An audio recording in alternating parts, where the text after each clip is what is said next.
Hello, everybody. This is Jacob Sapochnik, host of the Enchanting Lawyer podcast. This is a show where we interview the most inspiring entrepreneurs and business people from all over the world who share their knowledge, inspiration with us to make us do our job much better. And today I'm very excited because in the past a few weeks I've been experimenting with a few new technologies.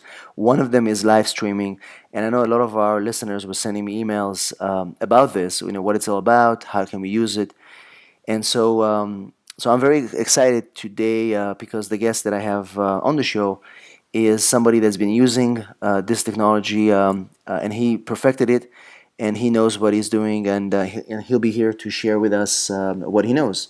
And I think that this is going to be a very exciting episode.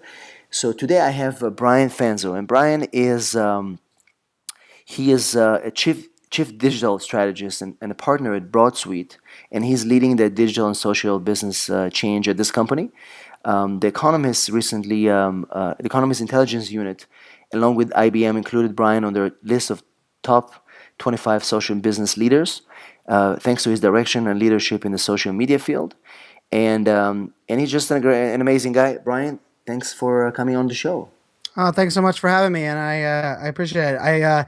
I love seeing different industries and different people exploring new technology, especially the live streaming. So excited to talk about it, and love the use cases that you're building as well. Thank you. First of all, I know that you moved to Virginia recently, so hopefully your move is going well. With you, It's yeah, crazy. We moved the whole family. I have three yeah. daughters under 6 years old, so we moved from Wow. Arizona to Virginia. But for the most part, I have my office set up and the kitchen set up, so everything else can stay in boxes for a while. Very good. Well, that's part of being in this field. You can move whenever you want and still continue to work. It's very exciting. Brian, I saw you live at the San Diego Social Media Day a few months ago, and I have to tell you that your energy and your passion and the knowledge you shared really caught my attention, and I was really inspired by your presentation, the way you shared content, and the way you used the technology you were talking about. So that's one thing that I wanted to let you know, that I really admire what you do, and I think that you are really changing this field of social media right now using this technology. Brian, why don't you tell us a little bit about yourself and what you do? Sure.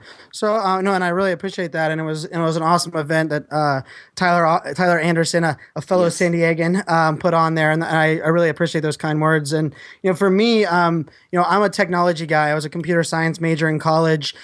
Came with a technology background. Actually worked in cyber defense for 9 years with the Department of Defense. Been to Iraq and Afghanistan, Kuwait, all over the world, really working with the U.S. military, deploying cybersecurity and social business tools to drive collaboration. And I kind of pivoted from that a couple of years ago. Been focused on I worked on a startup in the technology space on growing social business, and now kind of branched out on my own, partnered up with Daniel Newman, and we kind of help brands embrace change. So I often introduce myself as a change evangelist, and most people know me actually not by my first or last name, but actually by my Twitter handle, which is iSocialFans, and it's Mm-hmm. a little bit of play on my last name. And I will warn people that are listening, I do talk fast. I even have that as my tagline on social, is I talk fast and tweet faster. So I will warn that. I will try not to talk too fast, but I have a unique background. I love presenting. I love technology, but I really love helping people embrace change. If it's social media, if it's new apps on their phone, maybe it's using less technology to be more productive. And so for me, I get to work with big brands like the IBMs and Dell and SAP and Avnet, and then I also get to work with startups that are doing great things. So I really love what I'm doing. The passion is because it's just I wake up every day happy with what I'm doing. I left a really great job in cybersecurity to really focus on my passion, and Hearing that you said, that shined through when I was on stage there in San Diego means a lot to me because although money and job security is great, I think chasing my passion and doing what I love has keeps me motivated. So hearing that just it fuels the fire to keep the passion going. That's for sure. And Brian, what I love about some of the things that you do and some of the things you advocate is that it's not just about social media and using it as a means, to make money or get more exposure. But you advocate that we as a social community we create conversations, and those conversations create ripples that will change the world. And in fact, I think you're using this hashtag, hashtag Show You Care. You still use that sometimes, right? Yes, I do. And so, and I've seen you and other leaders like Ted Rubin that you have your unique hashtags. What is the idea behind using your influence, your abilities to create the social change by using hashtags? What does it do to your business, and how does it help the clients that you work with? Sure, no, that's a great question, and I'm a disciple of Ted Rubin. He is a great friend and a mentor, and he's actually what I always say is my proof of the ROI of a tweet. Is I sent him a tweet about 5 years ago, just saying that I was a fan. I enjoyed his message, and fast forward a couple of years later, and my daughters call him Uncle Ted now, and that was all because of a relationship that started on social media, and that means a lot to me. I'm a big fan of Gary Vaynerchuk, Jay Baer as well, and I've been very blessed to have some great leaders that have kind of helped mentor me. And one of the things with the hashtags is, there's so much noise on social media today, and there's so much noise really online. But I firmly believe that your first impression no longer happens with the clothes you're wearing. Rather, it's the first impression of your digital footprint. Someone's going to look you up on LinkedIn. They're going to Google your name. They're going to check for you on Twitter. They're going to look for you to have a Facebook page. So for me, I work with brands, but I also have embraced it myself. And I said, you know what? I'm going to invest in my personal brand. I'm going to invest in telling my story because we all have a story to tell. Every person has a story. It doesn't matter if you're flipping French fries or you're Richard Branson. And I feel that, and I believe in that across the board. But to stand out from the noise, first of all, you have to be consistent. You have to build your footprint, but you also want to be known for something. You want to be able to have people that they can relate for something. And so for me, I read two of the books that really had a big impact on me is I read the two books at the exact same time. I think that's this new world we live in. I had one book that was a physical copy and one was a digital copy. And the two books were Gary Vaynerchuk's Jab, Jab, Jab, Right Hook, and Jay Baer's Utility. And like I said, I'm not a marketer. I was a technology guy to begin with, and that Jay Baer's Utility had me rethinking how the content I created, and how I would create content. Because really, he focuses on creating content that helps people, provides value, Absolutely. solves problems. And then Gary Vaynerchuk focuses on this, jab, give, and eventually make that right hook, close the sale, make the end game. And so Show You Care, the hashtag Show You Care with the letter U, really what that came from is really my version of kind of Ted Rubin, Return on Relationships, Jay Baer's Utility, and Gary Vaynerchuk's Jab, Jab, Jab, Right Hook. For me, I talk about it all the time. The clients I work with, the personal brand coaching I do is if you make somebody feel something, if you go above and beyond to show you care, people will remember you. And being remembered is kind of the goal here, right? I don't really need more followers. I don't think anyone, at the end of the day, we're not building followers. We're building relationships that will turn into, business partners or, clients or customers. And for me, Show You Care was a hashtag that kind of came out of me just saying all the time. They said, Brian, how are you getting noticed from the likes of the Jay Bears and the Mike Stelzners? How are they finding you? And I said, I listen and learn from them. I'm 100% myself. But at the same time, I wanted to find a way to stand out. And what I did was I shared their content. I always engaged. I try my best to provide value and stand out that way. So using a hashtag really does allow you to you can't own a hashtag, which I think is the nice part about it. But if you become associated with a hashtag, it's just another way that you can stand out. And I'll have people that will, there's a Periscope that went up yesterday and someone just used that hashtag and said, hey, Brian, you inspired me and I wanted to make sure that, you were aware of me doing this Periscope. So I use social listening on that hashtag. So anybody that uses it, I usually reach out and say thank you or reach out and say, oh, I agree. So that's kind of where I use it because the hashtag's really the glue for the conversation on Twitter. And I think this is, you kind of nailed it right now here, because the providing value, becoming somebody who is a utility. You're doing things not because you want to gain things for yourself. You're actually doing things because you want to be helpful. And Jay calls it kind of backdoor marketing, because if you're so helpful, eventually people are going to come to you and they're going to recognize you as a leader, or they're going to come to you because you're a good attorney. I mean, I've read those books as well. I was really inspired by people like the ones you mentioned, and we've created a system in our law firm called the Enchanting Way, which in a way is a system where we give away everything for free. We give it because we want to help people, and they see that we do it, and they say, you know what? What's going to happen when we pay them? What kind of service are we going to get if they give everything for free already? Do you know what I mean? So that kind of an approach that most people are afraid to use, because they think they're going to lose. They're going to lose money. They're going to lose time, but they don't realize that they're going to gain so much more. They're going to gain the loyalty that is really what we are looking for right now, online and offline. So I really commend you for what you're doing.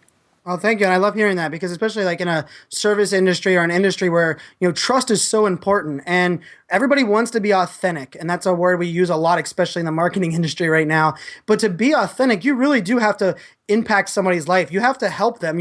There's so many people reaching out, and especially I feel like, in the law firms or in the, the law community, people want to work with and want to trust somebody that can really help them. And if you're doing that ahead of time, I mean, you're already winning the game. And I'm sure you probably don't even have to make the right hook. You're probably jabbing so much that they make the right hook for you and say, hey, thank you so much for helping me. How can I work with you? And I think that's the true game, that if you do it really well, they do the right hook for you. You don't even have to make your own right hook. Exactly, and this is really the key right now, because people don't trust people that are trying to get them to do things, especially in the service industry, because everybody thinks he's doing it for the money. He's not really there to help me. And once you're starting, like I said, jabbing so much, you don't have to sell anymore. You don't have to do anything, because they'll come to you because of the value. So I love that. Brian, I wanted to ask you, what is your approach or your system to curating content? Because you create content on audio, video. And we're gonna get to streaming in a second. What is your approach when you create content? No, that's a great question. So for me, creating content was something that was very difficult for me out of the gate. I'm a tech guy. I spoke at many technology events for many years on the big stage, and that to me came easy. I love speaking. I love helping people. I love training. But creating content really for me was difficult, because I couldn't figure out. I was oftentimes focusing on only what other people wanted and trying to be what other people were doing. And eventually, content became easier when I started just being myself and listening, figuring out what people's problems were or what things I could help them solve. And then I create content to make that happen. And I'll tell you, I created a system that is what I use myself, and it's what I help the brands that I work with. I call it upcycling. And what I mean by upcycling is, too many times, I mean, content is king. We've heard that, everyone kind of realizes that now. But I think people are still creating content just for content's sake. And I rather would create great content and then upcycle it. And what I mean by upcycle it is, like if we have this podcast, and the podcast is a great audio, conversation that we're having, why not turn that into a physical blog? And then maybe we discuss some data and some information that you can create a graphic and put it on Pinterest. And then maybe you can take the slides that, we talk about or reference in here and put it on SlideShare. And instead of recycling it, I call it upcycle. And that's focus on great content, and that way that when I'm spending my time creating a live stream, or maybe I'm creating a blog post or a slide deck, I make it the greatest I possibly can, because I know I'm going to repurpose that and upcycle it everywhere, because I want people to consume content where they are. I don't want to make them come to my website to consume it, because I believe that if you help them and you get in front of them, they're going to find me. The key is going to where they're at. And that's why I believe in this upcycling idea. And it's been really working well for me. I probably create a lot less content than most people at my, where I'm at in my career. But the content I do create is, changing industries, changing people's minds. I'm 3/4 of the way through writing a book right now, and a lot of that ends up being something that I'm doing very transparent. I'm actually writing the book based on some of the the periscopes and live streamings that I do, and I let people impact that, because I don't want to write a book that I think is great. I want to write a book that I believe and I know that people are going to respond to. And so I use live streaming even as a crowdsourcing element for that. So that's really my look on it. I try my best to focus on great content, not just lots of content. Wow, I love that. And I think especially in our industry, when we create a video, and then we don't know what to write about in a blog post. Just like you say, the upcycling. We can create an infographic or an article or a few articles because you've done a video or an audio. So there's so many things you can do, and I love the concept of upcycling because you do one thing, and then this thing can lead to multiple content outlets, which would basically lets you continue to be visible all the time. I love that. So, Brian, let's talk about what I'm excited about today, and it's live streaming. So, why don't you first of all, and I want to refer our listeners to episode 74 of the podcast where I interviewed Antonio Calero, and we briefly talked about live streaming, and he just gave a little bit of an intro as to what it is. But I want to dive more with you into tell us first of all what is live streaming and how did you get involved in this? Sure. So, live streaming itself isn't very new. It's been around. We've had the Ustream, we've had Yes. livestream.com, we've had Twitch. And so, I mean, I've always been a big fan of video, mainly because I like to talk. And I believe that, for me, my resume was never great. If I handed someone my piece of paper on my resume, it was hard for me to stand out. But if I got 10 minutes with that person face to face, I would win them over and get a job offer. And so for me, what I realized was I need to be able to convey my passion. They need to hear my voice, my tone. They need to see me jumping off the stage. And so I've embraced video, but video to me was so much work. To be great on YouTube, you have to know SEO, you have to know editing, you have to know when to post it, where to post it. Yeah. You almost spend a lot more time on the post-production to be found and provide value as much as you do on the actual video recording it. So for me, I had a video blog. It was doing fine. It wasn't anything great that was, driving revenue or creating much visibility. But I always love and I believe the true power of all of these tools comes down to my favorite thing, which is storytelling. Mm-hmm. I love storytelling. Brands that get it, I'm sure you yourself are doing that here and really conveying a story, telling a story, putting things in perspective of the listeners and those that watch things. So for me, I've always embraced what I call FOMO, or fear of missing out. So I try out every new technology, every new tool that comes out. And honestly, I test them all out because I want to be able to provide for my clients and my audience, hey, here's the newest tool. Yes, you should spend time on it, or no, it's a waste of time. So I can tell you a majority of the stuff that I end up trying out is an app I download, I use for a week, and I delete. Mm-hmm. The Meerkat, which is the first live streaming app that came out for your mobile phone, I was actually in Barcelona at the Mobile World Congress event, which is a huge event there. There's 85,000 people. And someone texted me and said, hey, Gary Vaynerchuk and Gary Vaynerchuk and Ashton Kutcher are using this new live streaming app. Brian, you should jump on it. It's exactly what you like to do. And I was like, okay, sure. I actually had just recorded a video blog on the show floor. So I downloaded it. I looked at it and the button said stream and it had a little spot for a tweet. So I just put the hashtag of the event in there and I hit the stream button. And I tell you what, it clicked on the video and I was like, whoa, okay, I guess we're live. And I walked about 15 feet and 2 or 3 people popped on my Meerkat. And the neat part about this mobile live streaming is it's about a conversation because people comment in the stream on the video while you're videoing. Mm-hmm. And this didn't really hit me until about 5 minutes into this stream. And I was walking down the little hallway in this big expo hall, and someone gets in there and says, hey, Brian, is that the Samsung booth? Can you walk over to the Samsung phone? And I can tell you what, that's when my mind was blown. Because I just thought right then, I said, wow, someone else can interact and help shape the content that I'm creating, which back to our early point, that's what we want to do in the first place. We want to provide value and create content that people want to consume.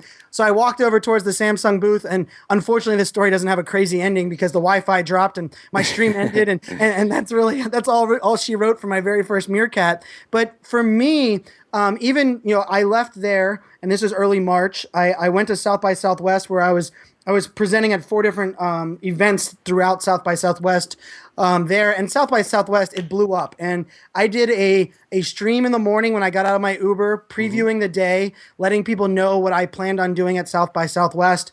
And then during the day, I would stream where I'm at. And at the end of the night, I would do a recap. And I tell you what, I was getting 300 to 400 people tuning in to every one of those streams because it was just me walking around South by Southwest. Yeah. And I was able to convey an experience to them that they weren't able to have because they weren't at the event, or maybe they weren't at the same party I was at, or they weren't able to see me present. And that really, even at South by Southwest, I wasn't sure how crazy this would be, how amazing the live streaming would be. But for those that are listening that haven't heard of it, it's as simple as downloading an app, clicking a button, and it posts the link to your Twitter feed. Therefore, it bridges your audience, and anybody who has that link can click on the link, or if you're on the app, you can look on the app, and you can watch via my mobile phone camera. And so what's really changed since I'd say a year ago that allowed this to happen is our phones are now strong enough. We have cameras on our phones that are actually powerful enough to do great live streaming. Right. And then we also have the network. The cell phone network is now capable enough to actually hold that. So it's been a crazy game. 2 weeks after South by Southwest, Twitter came out with their own app, which is called Periscope, that they had recently purchased. Periscope now and Meerkat are the two largest apps in this field. And both have similarities and some differences. But when it comes down to it, they both make presenting a story from your own point of view as easy as clicking one button, posting one tweet, and then it's pushed out to the world. And just yesterday, Facebook came out with one as well. So, and I think you tried that one out yesterday. Well, and so, I mean, it's exciting. To me, the Facebook coming out with it validated that if Facebook sees it as a tool that they want to get involved in, live streaming isn't going anywhere, and it's only at its infancy. And you mentioned Meerkat and Periscope, and we'll talk about them in a second. But I do believe that live streaming has a power that regular video is not, because you're engaging with these people, and they tell you what they feel, and you kind of move along with the conversation. It's kind of like you're sitting in front of 200 people, and they're kind of shouting and they're asking you to do things, and you impact them, and then they will come back and say, you know what? Listen to this guy. They can share it. So the power of live streaming is just to me is unbelievable. And you mentioned that because our page is a verified page on Facebook, I was able to tap into the Facebook live streaming, and I was just completely overwhelmed with the response, because Facebook pretty much promotes it for you as you speak. So I'm going to be a big fan of live streaming, but let's kind of run through them real quick. So Meerkat was the first one to come out, and Meerkat is an Israeli company. I mean, I'm an Israeli. I'm Israeli myself, and I was there in Israel. And the guys who started it, Ben and the rest of the team, I read a story that they didn't realize what's going to happen, because when they started this thing, and all the celebrities started using it, and I think their biggest break happened when U2 started streaming concerts on Meerkat. And I was in the concert in Los Angeles, and it was streamed on a big screen on Meerkat. And it was amazing, because they did it, the band streamed their own show, showing that they are willing to share. Again, like we said in the beginning, this is a social community. They wanted to create conversations. They didn't want to hoard the information, right? Because in the beginning, the fear was that people are going to be abusing it, because everybody's going to be streaming things and nobody's going to pay for anything, right? So you see it more as a social interaction. For sure. And really, it's funny because people started blaming, these apps. And I like to say, these mobile apps didn't invent piracy, right? Piracy existed a long time ago. I could take my web camera and point it towards my pay-per-view boxing match and live stream it, 6 years ago. That's not what's new here. But really, what's really nice about it is, to your point, Meerkat really proved the concept that we live in this culture where, people talk about being authentic and building relationships. And, companies often say, we have a great culture. Look at our website. And, the website is, it's maybe some canned pictures. Maybe it's a short video that's edited to perfection with every word spelled out. But we all want to work and engage with people that are human, that aren't perfect. And live streaming really gives people a view into their lives. And I worked with one band, very, very early on in Meerkat. And the guy told me simply, he's like, I'll turn on Meerkat behind the scenes.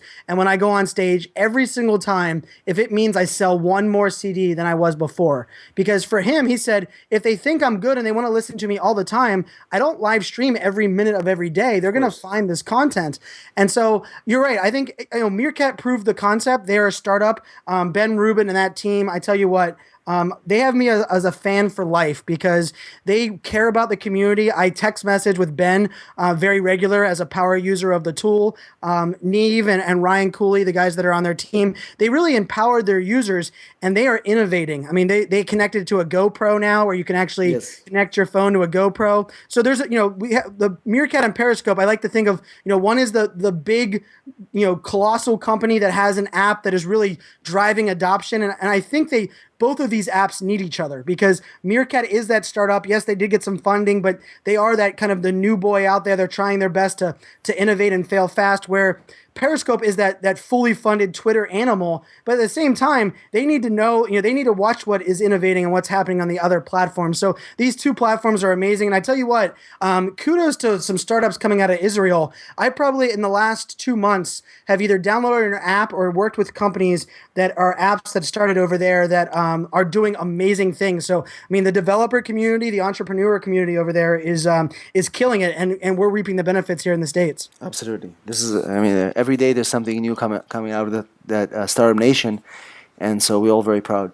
So so Meerkat and Periscope are the big players right now, and people. So how do you build your fan base on those? Let's say somebody wants to start today. They download the app, they start streaming. How do you build the following that you have, or some of the big streamers are starting to get? Sure. So, my philosophy with live streaming is pretty simple, and you can write this down and you can think about it because it works for everybody in every industry. I even put the challenge out there the other day that I wanted someone to give me an industry that I couldn't prove a use case for live streaming, and it's called Think Like a Fan. Think like a fan. And what think like a fan means is provide insights. Anybody can do a video. Yes, you're not going to replace TV. I laughed when the NHL said they were going to try to block the fans from streaming hockey games. I mean, who's going to watch a hockey game from someone's bouncing mobile phone in the stands with their beer in the other hand? I mean, hockey's hard enough to follow on the ice to begin with, let alone you're going to do that on a mobile device. Give me a break. But for me, when this whole think like a fan concept is what insights can you provide for people that they can't get anywhere else. Like I think of it as, if you're a musician, you want to, hey, what was your inspiration for that song, and talk about your song process. And so to build your audience, it starts by, it pushes the link out to Twitter, and that's really important. But on Meerkat, you can schedule one of your streams for 24 hours. Periscope, you can't. But I like to tell people that doesn't give you an excuse to not promote it where your audience is. So if you have a huge email newsletter list, why not create something that has a consistent time and say, every Monday at 3 p.m., I'm going to do a live stream. Make sure you turn on your notifications on your app and tune in, and make it kind of an appointment type thing. And therefore, every newsletter say, hey, don't forget, I'm going to be on Meerkat live streaming on, every Monday at 3. Or if Facebook page is your biggest thing, go ahead and make a graphic using Canva or one of those free tools and post it on your Facebook page and say, hey guys, I'm live now. Here's the link. Make sure you guys come over. So for me, I call it bridging your community. So you don't want to force your community, because anybody who's trying to be forced onto something, if you go in there and say, you have to watch this, but you have to download this app, people are go, oh gosh, another shiny object, another app. I don't have time for that.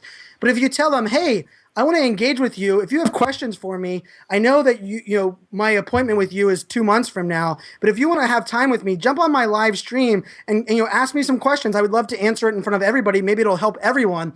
It's amazing how quickly people are going, oh, really? I get access to you? I last night, Gary Vaynerchuk, or I guess it was this morning, around 1 o'clock in the morning, he went live on the Facebook Mentions app, and he was in the cab. He said it was hustling for a hard day. I commented in his stream 6 or 7 times. He answered each question that I asked. I was like, oh, how much sleep do you get on average? Hey, what was your client like today? And to me, having that access to someone that I look up to and someone that I know doesn't have the time for me, maybe, we talk on the phone once a quarter, and, being able to do that is something that is powerful, and we've never had that before. And that access is something that, in my opinion, is a game changer. And so to bridge your audience and to get people to build your following, it really starts by creating great content, but also letting your audience know wherever it may be, even if it's on LinkedIn, Google Plus, wherever your audience is, email newsletter, maybe it's offline at events. And when you give out your business card, on the back of your business card, put, hey, I'm also a live streamer on Periscope. Make sure you follow me on there. Those kind of things allow you to bridge your audience, and they'll come find you if your content's great. Excellent. And as far as the division of time, how often do you broadcast on Meerkat, and Periscope? And do you do it at the same time, or you have different shows that you do on different platforms? So for me, I like to say I don't practice what don't I practice what I preach, but at the same time, I'm using both Meerkat and Periscope because I like to present to brands and the people that I work with. Here are the options. You decide which is best for you. And the question comes back to me all the time and says, well, which is best? And my answer always back is, what is your audience at? Because these apps are only as great as your audience. If you're just getting on there and nobody is watching, you're just talking into an empty cell phone case, which my friend Mark Shaw says on Periscope. But really, it's about your audience. So I recommend for people that they try one or the other. And if the worst case scenario, if your audience isn't on Meerkat, you can always switch to Periscope. But for me, I actually use both of the apps. I just recently did my 700th stream between the two apps. So between Meerkat and Periscope, I've done 700 mobile live streams since March. And what I've really learned is it depends on the topic, the time of day, and how great the content is. And I'm very blessed to have an amazing audience on both platforms. But for most brands and people that I'm working with, I tell them, kind of do lots of listening, engage. Yeah. And the number one way to build your audience on these apps are to go in and watch other people stream and add value as a commenter.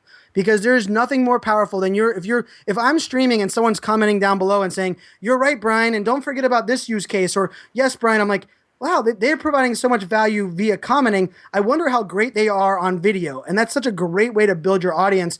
And rather than, promoting yourself and jumping into someone's stream and saying, me, me, me, me, me, if you're adding value, people are going to go, well, they must be adding value on video as well. So that's my number one tip is to download the app and just engage. Even if you have stage fright and you're not sure about video yet, I recommend getting in, commenting, engaging, because both communities on Meerkat and Periscope, the communities are my favorite aspects of these two tools. And I tend to agree with you, Brian, because I try them both. I find Periscope to be my favorite for now because I get more engagement there. But I can tell you that in my area, service field, attorneys, accountants, people, they want to know who we are outside of our office. They want to know who we are when we don't sit with our suit and tie. And this is a great platform for you to build a dedicated and loyal fan base that may or may not hire you eventually, but at least they're going to refer people to you and they're going to remember you. So I love that. So Brian, we talked about Meerkat and Periscope.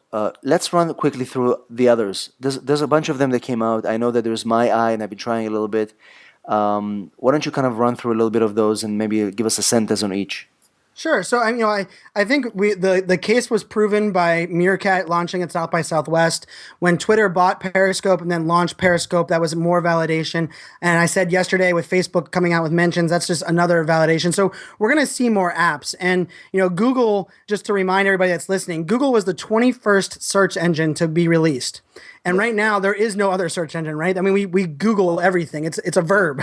So we're super early. I mean, this is only 2 apps or a couple apps in, but there has been some other apps that are getting some attention. My Eye, which you brought up, is to me is kind of a perfect marriage between what live streaming is with Periscope and Meerkat, and then what Snapchat is, which is these short form videos. My Eye kind of fits in between because you can use the video, but you don't get comments back, but you do get nonverbal cues. People can give you a thumbs up or a smiley face or a thumbs down. And I thought that's pretty interesting. I'm still trying to find exactly when I use that compared to, because I've actually fallen in love with Snapchat again. And actually a friend we were talking about pre-show, Mitch Jackson, as a lawyer does a great job on Snapchat. He did a Snapchat series of his 20 favorite books. And he just took a picture of his 20 favorite books. And when you clicked on his name on Snapchat, I got to see all of his books that were his favorite. And I can tell you, I was screenshotting some of them to add to my repository. But My Eye is one of them, and I think a lot of what these apps are doing is pretty genius. Is they're looking at these two Goliaths, Meerkat and Periscope, and they're saying, what features are missing, or what aspects can I build into a tool? So there's another one called Fire Talker, which is an app that is doing it by a channel. So you can log in and say, I want to see everybody that's streaming about music, and it shows you all the people that are doing it by music. So it's a little bit different there. But I tell you what, there's one app that I gotta tell your audience about right now that maybe no one's heard about, but it's taking over. For me, I found it about a week and a half ago, and I can't get enough of it because I love Meerkat and Periscope, but I was always, I monetize. I do a Google Hangout, or I have been doing a Google Hangout for almost 2 years that is sponsored by SAP and IBM. And I interview different thought leaders with a Twitter chat. And it's a great time. I mean, it's very selfish for me because I get to, like you on the podcast, I get to reach out and interview these amazing leaders. But the only thing with Google Hangouts is it's the same tool for 7 years. It's, the idea of interviewing people and collaboration on video is very powerful. And there's an app called blab.im. So Yes. blab.im. And what I like to call it is it's live streaming Brady Bunch style. And what I mean by that is it gives you four squares on the screen, kind of like the Brady Bunch intro used to. And you can have four people all using either their mobile phone or their laptop or their web camera, and they can collaborate and people can jump into the room, comment, engage, post to Twitter. But to me, it complements Meerkat and Periscope. It doesn't compete with them because now I can get on there and these people that I've built relationships with on Periscope, if we all want to debate or discuss one topic, we can jump on Blab. I point my phone at the TV monitor, and then I'm actually collaborating with them, and my audience can see it. So for me, Periscope and Meerkat is that one-to-one, the one-to-many relationship, and blab.im is the new one, and it's a many-to-many relationship. So you get lots of different insights, lots of different interviews, and I tell you what, it's one that I am really enjoying right now. And I even had to redesign my office and 3 of my contracts with my sponsors because I'm actually moving completely off of Google Hangouts and completely 100% diving in with this new tool. And so Blab, is it an iPhone app as well or just a desktop? They have an iPhone app as well. It's going to go live in the Apple Store sometime soon. But if you want to download it beforehand, if you go on your browser just to blab.im/iOS, so blab.im/iOS, you can actually download the app because it's not live in the App Store yet. They're just waiting for it to be approved. So maybe by the time you're listening to this, if you search blab.im on in the App Store, maybe it'll be live. But it has a great app on your phone. You can launch and schedule your collaboration sessions on your app as well as on the desktop, and you can use it on the desktop and on your app, which is different than Periscope and Meerkat, because Periscope and Meerkat allow you to view on your computer, but you can actually not stream from your computer. And Blab allows you to take advantage of your web camera if you want to do that as well. So I think that's just another element of where these live streaming tools are going. Wow, this is great, and I think especially in the collaboration area, that can be a very powerful tool to just get people engaging with you even more. So Brian, there's so many things. I mean, we have to do another show on this because things are changing all the time. As we come to the end of our show, if there's one thing that you would, if somebody's asking you, I want to get started, and I want to start building my social media presence, my professional social media presence, what 1 or 2 pieces of advice you can offer?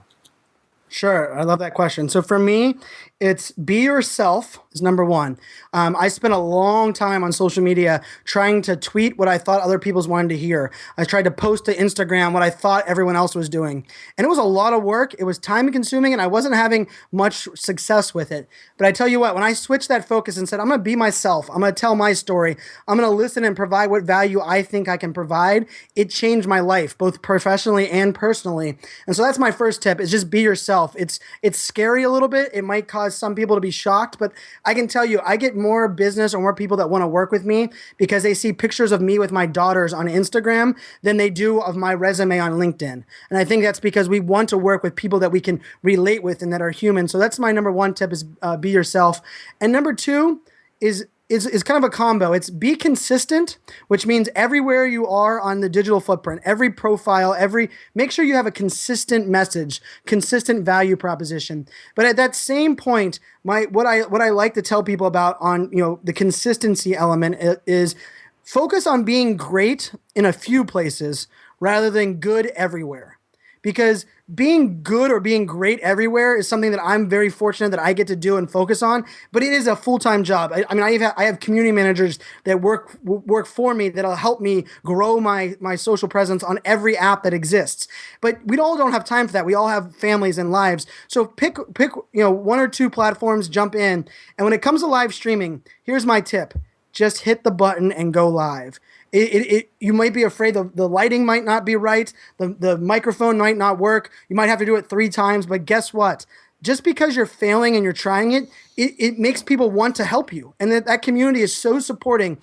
what I recommend everyone to do is listen and then just go live, and you'll be amazed. All of a sudden, you get in a groove, and 2 or 3 streams into it, all of a sudden you say, "Well, now I know how to build a strategy and build an audience, and kind of hit it." So I'd say those are my 3 tips: be yourself, be consistent, and be great in a few places. And then the last one is just do it. Excellent. I love that, Brian. And for people who want to find you online, I know you're at iSocialFans. Any other place you want people to find you? I'm going to include this in our social in our show notes. Nope, I try to preach the consistency, so I am iSocial fans everywhere, from Snapchat, Periscope, Meerkat, LinkedIn, everywhere you can imagine. Instagram, I am in iSocial fans everywhere. I recommend most people to use their first name, last name. It makes it easier to be found. But I didn't really realize that was key until I had already built a brand around iSocial fans. So yeah, iSocial fans everywhere. I'm thankful. Thank you for reaching out. I'm honored to be amongst some of the great guests that you've had on this show, and I'd be happy to be back another time whenever live streaming 2.0 is going on, which is probably in the near future. Absolutely. Thank you so much, Brian. And thank you to our listeners who are tuning in every week. I enjoy bringing you great guests and great content. And this is Jacob signing off, and we'll see you at our next episode. Thanks for listening.